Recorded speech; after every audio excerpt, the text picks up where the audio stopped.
and new ADs coming on, in fact, one online. So if we could quickly go, let's say we'll start here from the left and just crack on through. Thank you. Good morning, everyone. Richard Bissett, Head of Home Environment Services, Woking Borough Council. Good morning, everybody. Steve Brown, Interim Assistant Director for Woking Borough Council. Lindsay Ferris, this is my first meeting. I'm Executive Member for Planning. I'm Ian Shenton, Executive Member for Environment, Sport and Leisure, Woking Borough Council. Councillor Liz Terry, I'm Deputy Leader of Reading Borough Council and Lead Member for Corporate Services and Resources. Councillor Mary Templeton, and I'm Leader of Bratton Forest Council. Councillor Helen Pennell, and I'm Executive Member for the Environment and Community Heating. Jane Rowley, Principal Finance Officer for RE3. Monica Bulmer, RE3 Marketing and Communications Officer. Sarah Ennis, RE3 Monitoring and Performance Officer. Claire Pike, Head of Environmental Services, Bratton Forest Council. Damien James, Assistant Director for Contract Services at Bratton Forest Council. Great, down front. Oliver Baird, RE3 Project Director. I'm Lizzie Rich, I'm the clerk to the Joint Waste Disposal Board. And online, Chris, can you hear us and/or introduce yourself? Yes, I can hear you. Thank you, Karen. Yeah, I'm Chris Wheeler. I'm the AD for Environment and Commercial at Reading. Thank you very much. So, with that, do we have any apologies to note? None that I'm aware of, Chair. Very good, thank you. We go on to declarations. Sorry, can we just note apologies from Keith for he couldn't get in, he's not very well. I think that's the Director at Reading. Yep, sorry, I was talking about members, but yes, we can note that. Is that right? Just Yeah, sure, thank you. Declarations. Sorry, Chair. Kevin Gibbs, Executive Director of Bratton Forest, is also online. Oh, my apologies. Could you introduce yourself then? Yeah, sure. It's Kevin Gibbs, Executive Director for Delivery at Bratton Forest Council. Thank you. Okay. So I think we've got introductions and apologies out of the way. Let's move on to declarations of interest. Members are asked to declare any disclosable pecuniary or affected interest in respect of any matter to be considered at this meeting. Any member with a disclosable pecuniary interest in the matter should withdraw from the meeting when the matter is under consideration and should notify the Democratic Services Officer in attendance that they are withdrawing as they have such an interest. If the disclosable pecuniary interest is not entered on the Register of Members' Interest, the monitoring officer must be notified of the interest within 28 days. Any member with an affected interest in a matter must disclose the interest of the meeting. There is no requirement to withdraw from the meeting when the interest is only an affected interest, but the monitoring officer should be notified of the interest, if not previously notified, within 28 days of the meeting. Do we have any declarations of interest? There being none, we will move on. May I ask for any urgent items of business? None notified, Chair. Thank you. And then with that, we will move on to agenda item 4, minutes of the meeting of the last Joint Waste Disposal Board on the 21st of September, 2023. Are there any comments to that? There being none, we will, I think, dispense then, in deference to time, dispense with the actions that have been noted, which have been reviewed and I think without fail, they will be carried forward into the regular meeting. If anyone has any issues with that, please let me know. No? Okay. The minutes are approved and will be signed into record. On to number 5, the progress report, and I believe for that we go to Sarah. So, Sarah, if you would like to go ahead and crack on. Yes, thank you. So I'll just give a quick summary of each section, if that suits. So we've started as usual with our usual review of the performance statistics. In the report, I presented provisional data for April to November. Since writing the report, I have corrected a slight error in one of the spreadsheets and also added the statistics for December. So I can confirm that the current recycling rates for Q1 to Q3 is Bracknell is at 56.8%, Reading at 50.7%, and Wokingham at 56.4%, which is about 1% higher for each council than shown in the report. Did you want to ask any questions on performance now, or move straight on to the next section? There seems to be none, so let's go ahead and move on. Okay, so the next section on the report was about DIY charges at the recycling centres. Obviously, members will be aware that some legislation has changed, which means that some of the waste that we previously charged for at the recycling centres now needs to be accepted free of charge. We've introduced a new DIY module at the recycling centres to enable us to identify the waste that we can charge for. And we're currently in the process of making some tweaks to that app to make sure it's running as efficiently as possible and is specific to the RE3 area and that staff are utilising it fully. Obviously, members will be aware that we sought approval to implement this new module in December so that we could implement it ready for the end of December in line with the legislation date.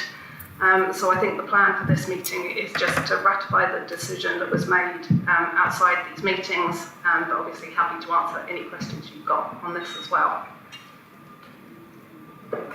Thank you, Chair, and members will note, as I skipped over the recommendations, that section 2.2 refers to that item 5.9, asking us to ratify our decision that we took. So are there any comments to that? And are we in agreement? Thank you. No more comments, Sarah, so go ahead and crack on to the next section. Okay, so the next bit was about the flexible plastic trial. Members will of course be aware that we started the trial in Reading in September, and since then we've been seeking data and learning from the project. So we're currently still awaiting the interim report from FlexCollect and also some Recoup data on the composition of our flexible plastics. So we'll provide that information in due course. In the meantime, we've got a meeting in Bracknell next week to talk about the launch there, and discussions are ongoing about how a service would be funded after the completion of the trials for the collection of flexible plastics, and what implications that might have on RE3 projects. So we'll keep you informed as these discussions progress. Any questions on that section? Councillor Shenton. Chair, I would like to place on record the dissatisfaction of Wokingham Borough Council with FlexCollect and the Flexible Plastic Fund for their inability to control the budget behind their project and their failure, their shameful and disrespectful failure to engage with Wokingham before unilaterally deciding that they would not proceed with us. Thank you, Councillor Shenton, and that should be recorded in the minutes and understood on that. Are there any further comments from members? No? Okay, then go ahead, Sarah. Okay, so that probably covers the Wokingham bit, which was next up. So following that is WeBanks. So members will be aware that we secured some funding for some WeBanks, but once we undertook the procurement exercise, unfortunately, we didn't get any bids from companies.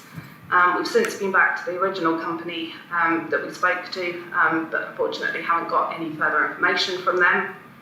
There are other options out there that we could look to progress. However, it looks like they would significantly change the balance of risk for the project. We're also aware now that the government is potentially going to consult on a requirement for councils to collect WEEE from the curbside and or for retailers to operate drop-off points. So with this in mind, we're now recommending that we bring this project to a close, and we'll look at other options as things go forward. Thank you. Do members have any comment with that?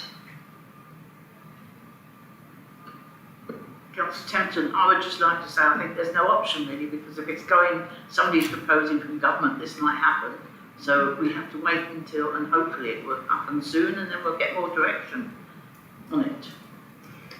Thank you, Councillor Templeton. I would actually agree with that, and I think that members have set out the fact that we would be interested in this, and obviously it's disappointing, but I know that there have been good efforts that have been attempted down this route, and the give up on this has not been easy, and I do think that the consultation, as I understood, which is actually going ahead, and I think will be resolved in March, if I remember correctly, will give us direction from the government, and at that point we will know how better to respond. So, are there any other comments? No? Okay, go ahead, Sarah. Okay, so the next bit was about the user satisfaction survey at the recycling centres. So we undertook our annual survey in the autumn, and the results are presented in the reports.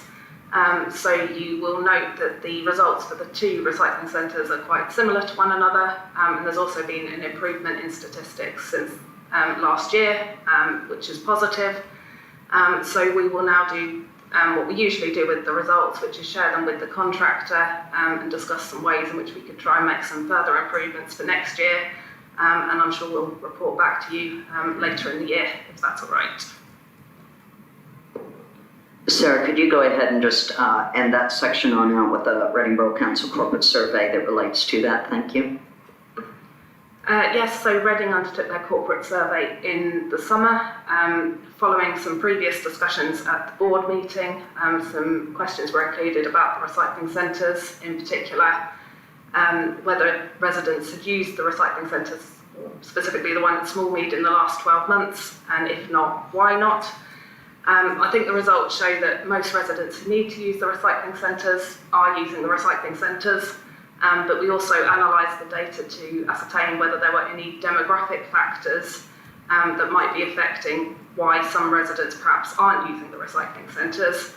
And in particular, we have identified a couple of wards where it might be useful to promote the recycling centres further.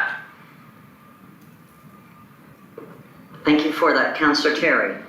Thank you, Councillor Rowland. As you know, I've been lobbied by some residents a number of times saying that they find that it is difficult using the booking system and that has put some people off. The survey results don't hold up enough evidence to suggest that we need to look at changing the booking system, but I think that we do need to continue to consider, as this does propose, the fact that some people still find it difficult, and mostly maybe because they don't have a vehicle to get themselves to the centre, and that's a challenge for lots of us. But also there's still some issues about people. They need to do it when they want to do it, and sometimes they don't always feel that the booking system is something they are going to go to straight away. And there was some evidence in the results about that. It was very small, and I recognise it isn't going to change anything we're doing now, but I think it did come up enough to just keep it on our minds that we do need to consider, making sure that our services are accessible to as many of our residents as possible. Thank you for that, Councillor Terry, and I would, we've also got a comment from Councillor Brunel. Go ahead. Thank you, Chair. I just wanted to comment that the user satisfaction results are incredibly high. So to congratulate the staff that work at these sites for the obvious good work that they're doing. Thank you for that, Councillor Brunel. That is a good point. And back to Councillor Terry's point too. The reason we undertook this was because Reading Borough Council had the concerns that Councillor Terry expressed. And I would just, in my capacity as chair, the reason why this is in here too is to urge other councils because the granularity of success is only found when one does try to get a bit more details. And there are items in here that Reading Borough Council will take back. So that's something to share. Yes. Just to say, I agree with those comments, and Woking Borough Council will look at the methodology employed in using those surveys, and we'll sort of adopt it for our borough residents and feed that information back in. We should all be party to that. Very good, thank you. I'm sure if you want to get back to anyone at Reading Borough Council to discuss further about our details, we'd be happy to share in a cooperative spirit. So, very good. Are there any other points? No. Therefore, Sarah, why don't we go ahead and go on towards glass collections? Yes, so I think this is the last point on the progress report. As members will be aware, there was a period of service disruption to the glass bank collections at the end of September. This resulted in it resulted from some staff absences. There were quite an unfortunate and unusual set of circumstances that arose. It did lead to some overflowing banks, but the contractor worked hard to rectify the situation, and we were able to minimise the period of disruption, and things returned to normal at the start of October.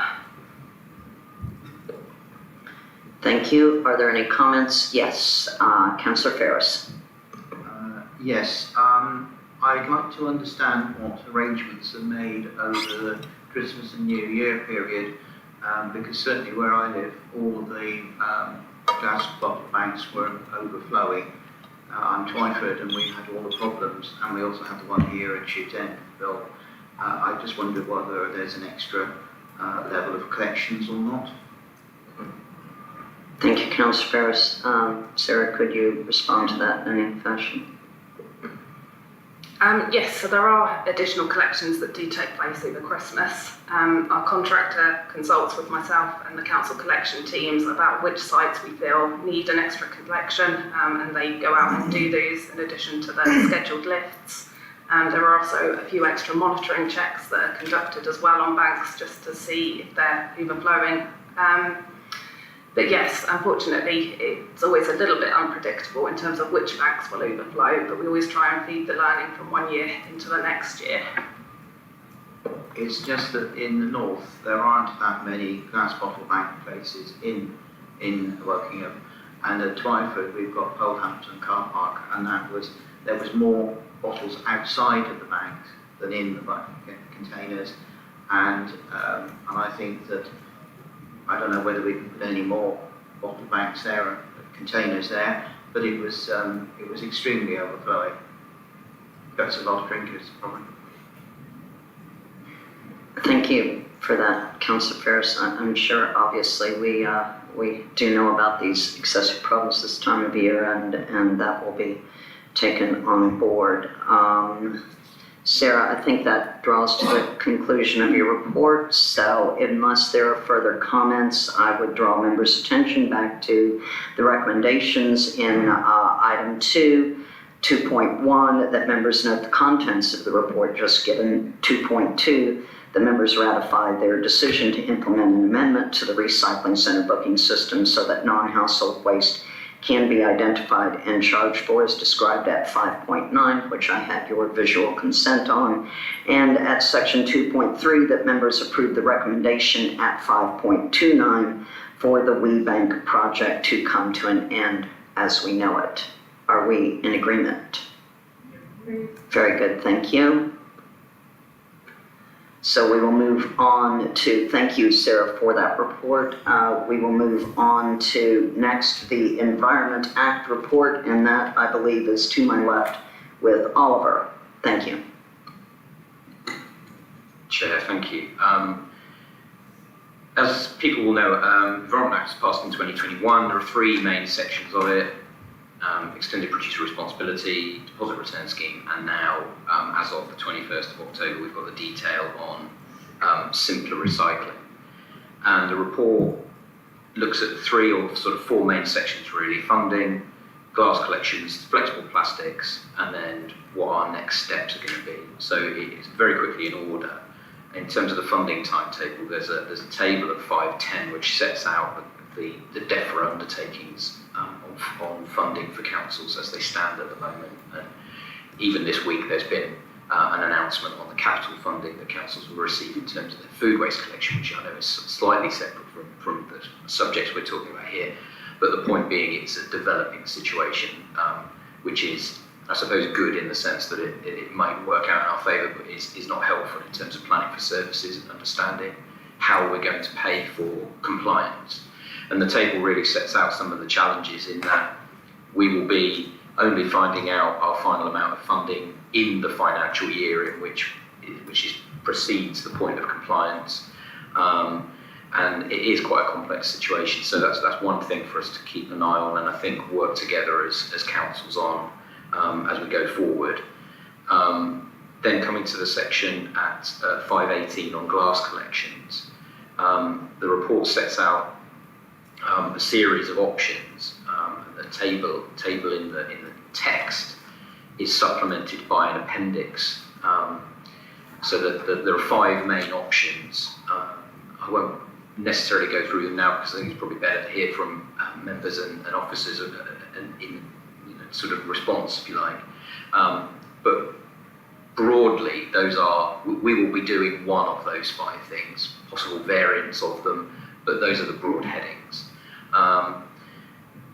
Moving on to the flexible plastics, that seems at this point in time to be the one that we'll have the least, I'm trying to pick my words very carefully here, but we'll have the least trouble complying with. We feel that there's a good chance from some of the learning we're picking up on the flexible plastics project trial at the moment. We feel that there's a good chance that that one will be something we can add to the current commingled collections and probably process through our existing plant.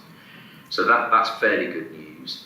Some caveats there obviously around what we do with glass and whether there are any other additional materials that come in between now and then, and obviously how DRS shakes down if that one is also introduced as is currently planned. There's a small section in here about the WEEE collections, which we added right at the last minute writing this report. With all the information we had at that point, Sarah's mentioned that somewhat. We will prepare out of the cycle of these meetings a draft response, liaising with the councils, whether we do a collective response or we do 3 separate responses.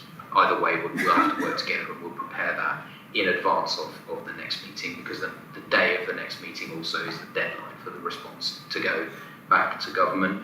And then finally, the final section of this report recommends, Chair, that the board introduce or institute a working party to ensure that the councils work together to make sure that their collection and their disposal, their shared disposal function, work in step in ensuring that we seek the best form of compliance for us.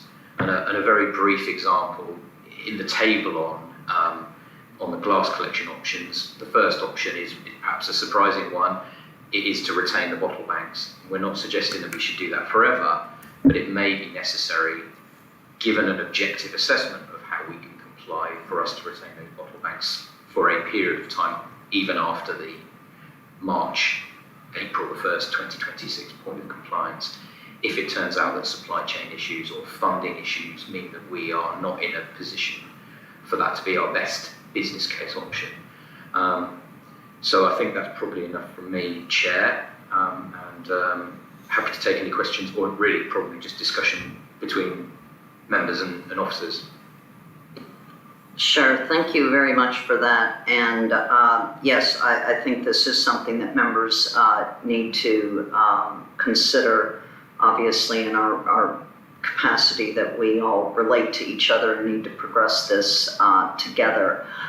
Just remember that we are in a public meeting, and so comments must come through the chair. So I'll open go ahead. So just to pick up on the report and Oliver's comments, fully agree that we should all work together, especially on the collection and recycling. We need to weave into that, especially from a Wokingham perspective, that we'll be going out for procurement of the new waste contract in 2026. So you can see that we need to weave in that procurement with this, So we really do need to work collectively together on that, and also to be mindful of available resources, which probably, speaking on behalf of most councils, are quite limited at the moment, I would imagine. So there's just that in that perspective, but working together on that is absolutely the way forward. Thank you, Steve, and Councillor Shenton. Madam Chair, if I may just add to Assistant Director Brown's comments, that does introduce a time pressure to an extent, because it may well affect the configuration of refuse collection vehicles, and we will have to be specifying those within 12 months from now or thereabouts in order to meet the timescale of the contract change. Absolutely do, yes, and Councillor Chamberlain. Yeah, well, with recycling from the curbside, I think most residents would prefer that, really. They really love the idea. But it does involve in certain areas where you can't get, when there's no access to houses, they're in squares and things like that, which happens in Bracknell Forest. It's very, very difficult to actually get more bins, and the government has said there will be no more bins, so I think we have to take that in. So I really do think that the glass banks work at the moment, and we should actually look at that, because people do take the glass to the banks, and it is working, it is effective. Okay, they're overflowing at some time, but that at least is celebrating the fact they're getting them to the right area. And I think that the fact we have to have more vehicles and more bins, and the resources are going to be really stretched to get all this. And there's also the amount of emissions being emitted. We get more collection coming up and down the roads on different days. So I think the whole thing is a bit of a nightmare, and I do think I would favour the suggestion that we retain the bottle banks.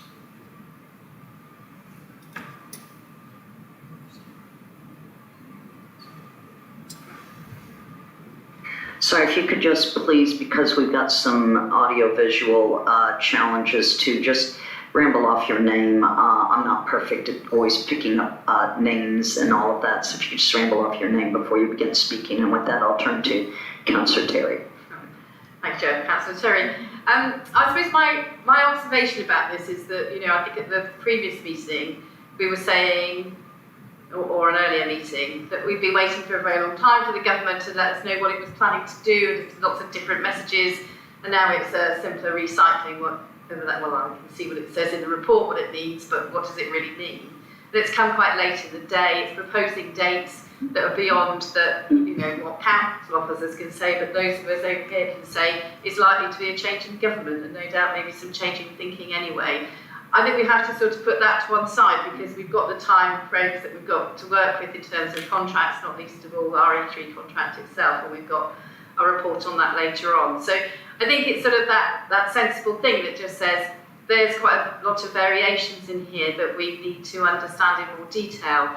We certainly have residents who would like curbside recycling of glass, until of course it all crashes first thing in the morning and wakes them all up, and then they might not like it so much. I mean, these are considerations that, that because they don't hear it now, they might worry about later. But if it's commingled, it might be that the sound is deadened, and that isn't a factor. There are just a lot of things, not least of all those very practical things that residents themselves may not have thought about, that we need to think about, to take into consideration as we make our decisions. So we all know what probably preferences our residents want, but it's not that straightforward. So I welcome the report in helping me to understand where the current thinking is at and what that might mean. I welcome the fact that actually there's some flexibility in there, in the sense of maybe thinking through those options in a lot more thoughtful way, but at least it gives us a framework to now think about those properly.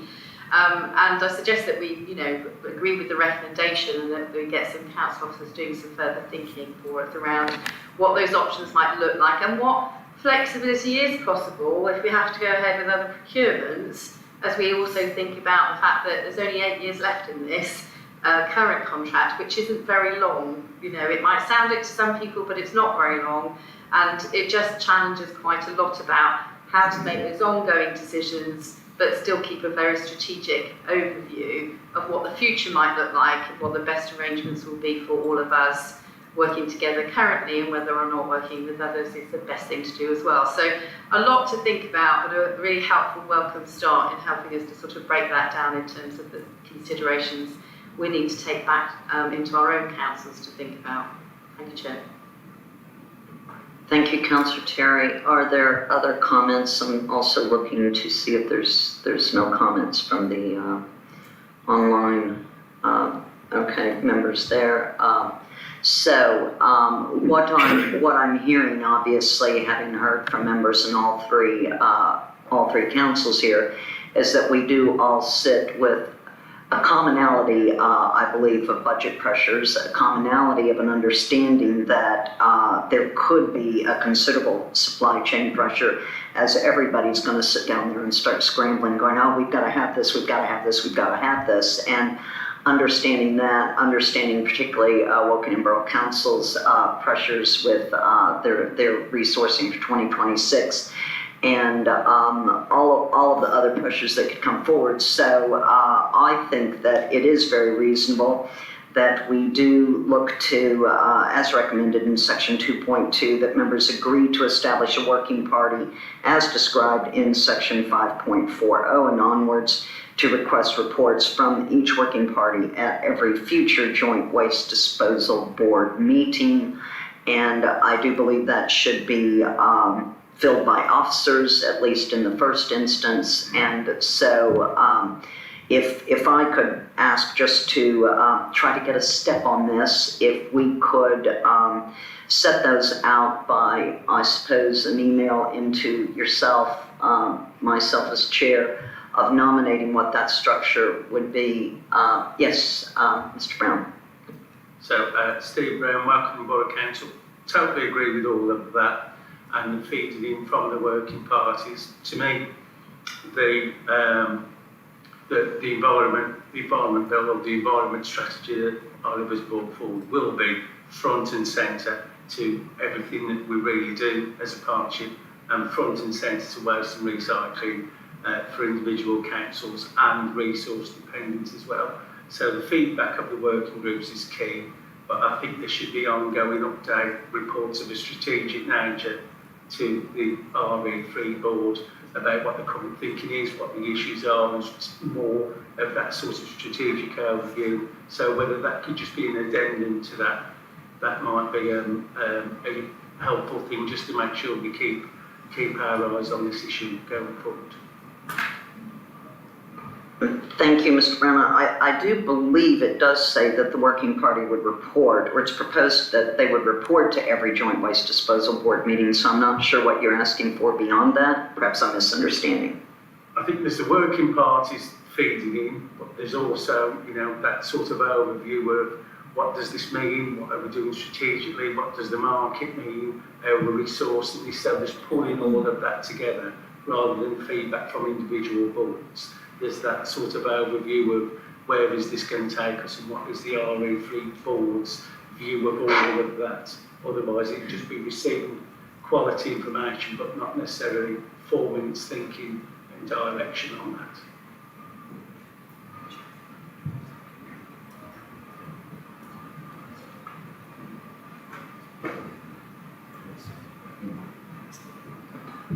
Chair, thank you. I think just in response to that, I think somewhere in between the recommendations in this report and the recommendations in the final report, we get to where Steve is talking about. So I think that's all covered off. I'm sure that's all covered off, and it is if we can. Thank you, Chair. Thank you for that, Mr. Burt. Yeah, I do think that probably between that, I think that the intent of this board and the intent certainly of us coming together and working is to actually work through and to take on board all of the different things that will contribute to us making a decision further on down the line. So if we are agreed on that, are there any other comments from anyone? I don't see anyone online. I have my glasses on. Okay. I think we're clear to go to the recommendations then, if members are happy to do that. In section 2.1, that members note the contents of this report, and 2.2, that members agree to establish a working party as described Section 5.40, and to request reports from each working party at every joint waste disposal board meeting, and that party is put together ASAP. Are we agreed, members? Very good, thank you.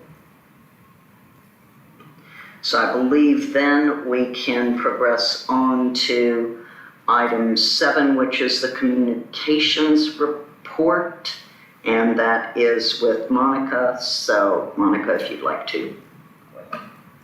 Thank you, Chair. So I'll quickly go through each section of the report now. And so starting off the item that has been already discussed, changes to the non-household waste. As you members are aware, there have been changes to the legislation, and we work together to provide a set of communication assets to help residents understand and clarify these changes. That included a range of materials that are displayed on the site, website, as well within the booking process as well, and we will continue using that information, using our own and council-owned channels to clarify any changes to residents. Next item relates to the virtual tours. Just wanted to confirm that the project has been completed. We now have the 3 really good new assets to further promote the facilities and recycling as well. So we have the virtual tours of the both recycling centres. They include various information, links to the website, and also the guide to help residents navigate the site better. And also a tour of the material recycling facility. I particularly would like to share a bit more wider, especially with the younger generation and residents who cannot visit the facility at the moment.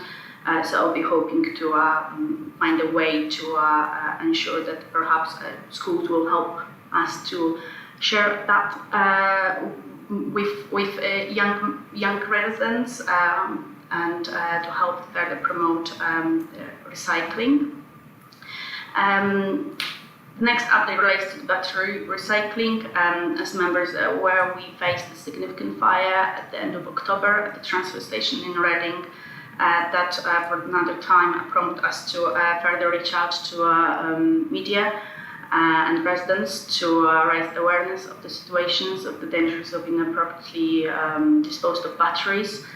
We released even a CCTV clip that hopefully helped residents really understand the extent of the issues.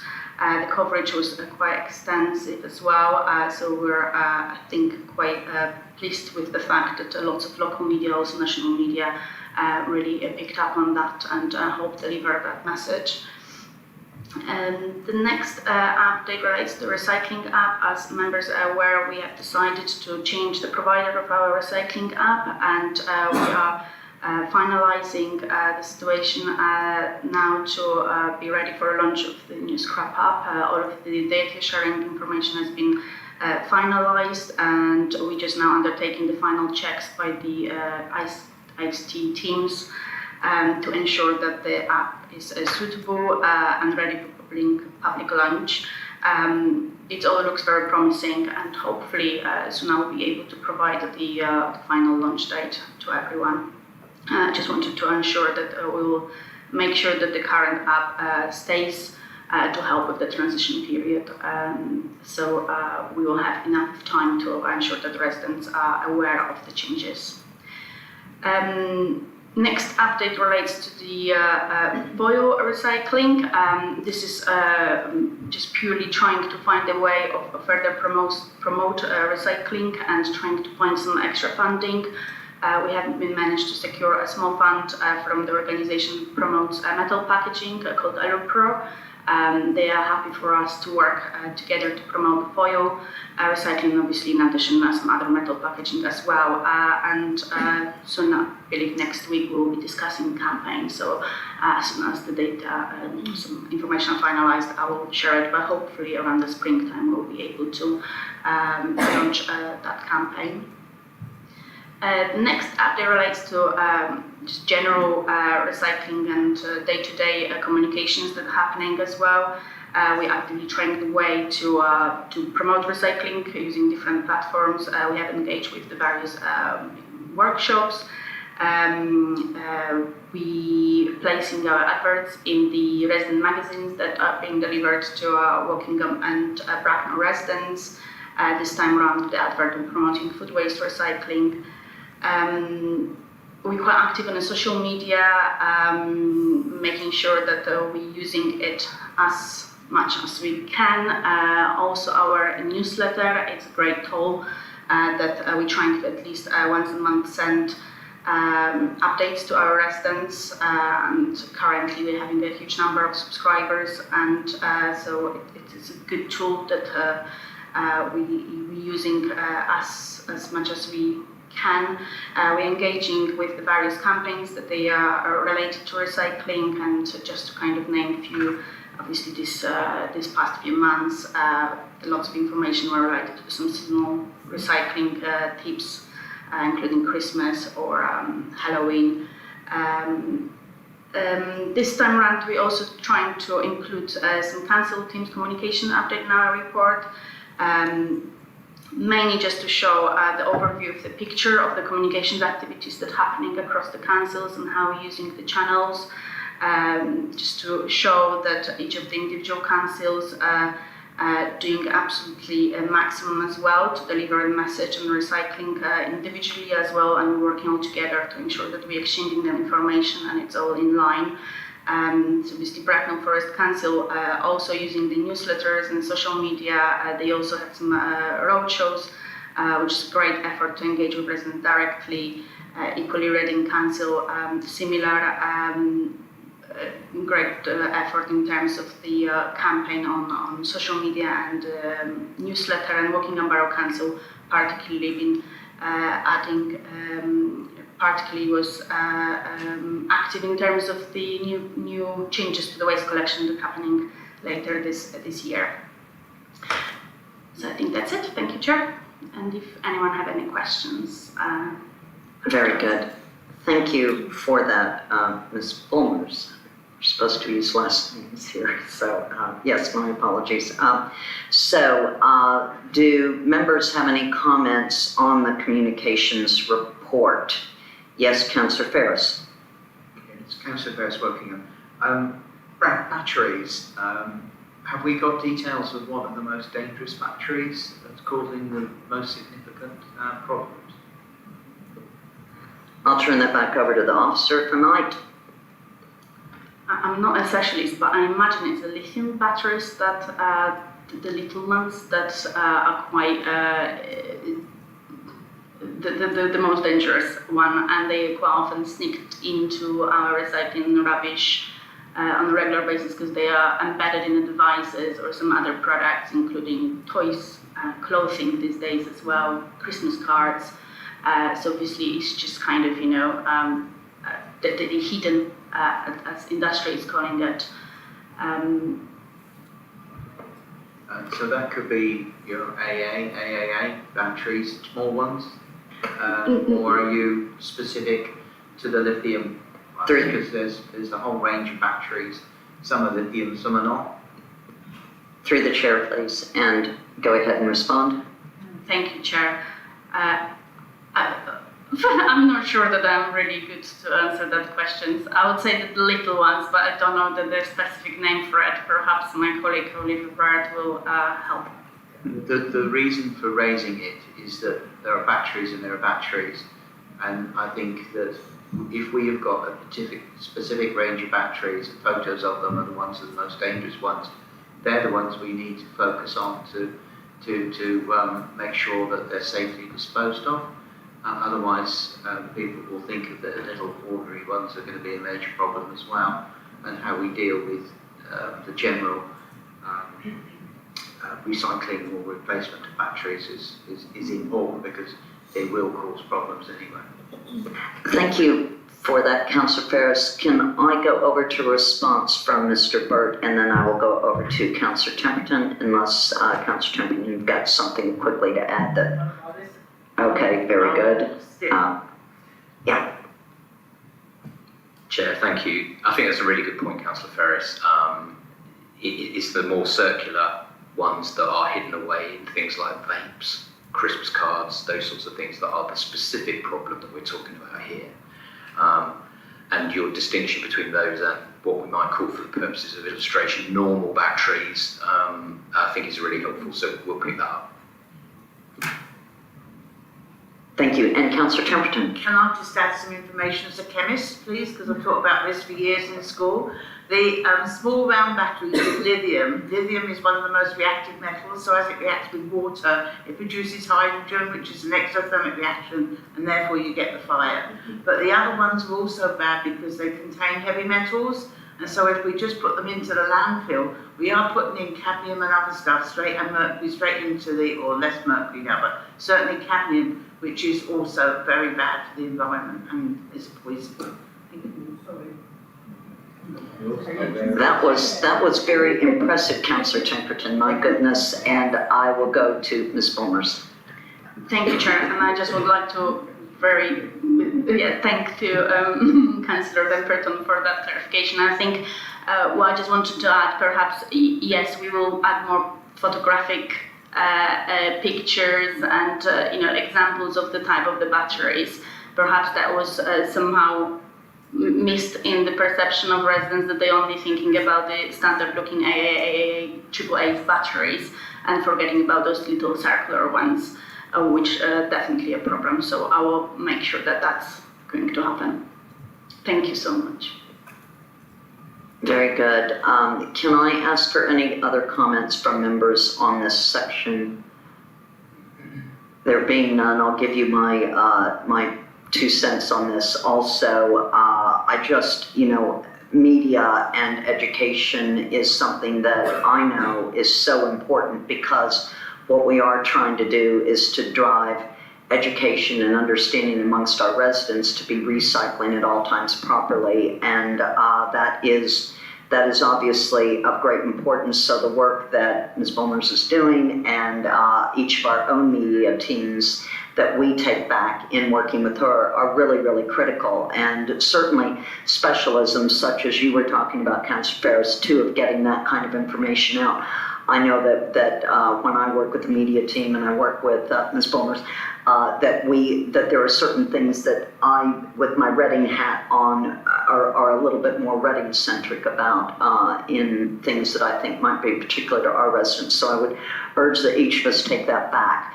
The other thing that I wanted to draw people's attention to, members' attention to, is regarding the scrap recycling app, and kind of drawing a line on that for converting. If you remember, we did agree to moving on to that app. We have had an introduction to that app. We've taken a little bit longer, and also continued with our RE3 cyclopedia as we've been doing a transition.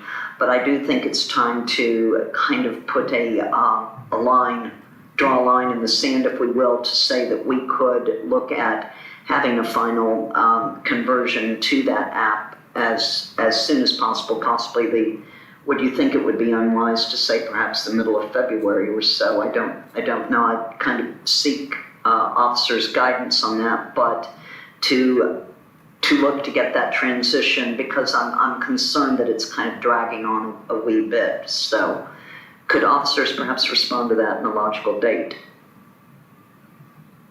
Thank you, Chair. It's been noted, and as soon as we'll be able to confirm that, I will share that. But I believe that that date is manageable, and around the beginning of February we'll be able to go ahead. Okay, very good. Are members comfortable with that?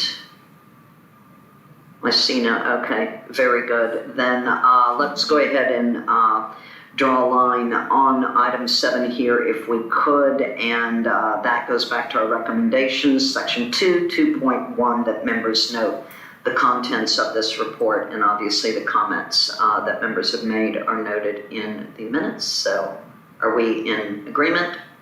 Very good. Very good. Great. We will crack on. We are back on time, and that always delights this chair. very much. And we will now move to item 8, which is the exclusion of public and press. And I will now read out that section. Let's see, that pursuant to the Regulation 4 of the Local Authorities, Executive Arrangements, Access to Information Regulations 2012, and having regard to the public interest, members of the public and press be excluded from the meeting for the consideration of items 4 and 5, which involve the likely disclosure of exempt information under the following categories: Schedule 12A of the Local Government Act 1972. Number 3, information relating to the financial or business affairs of any particular person.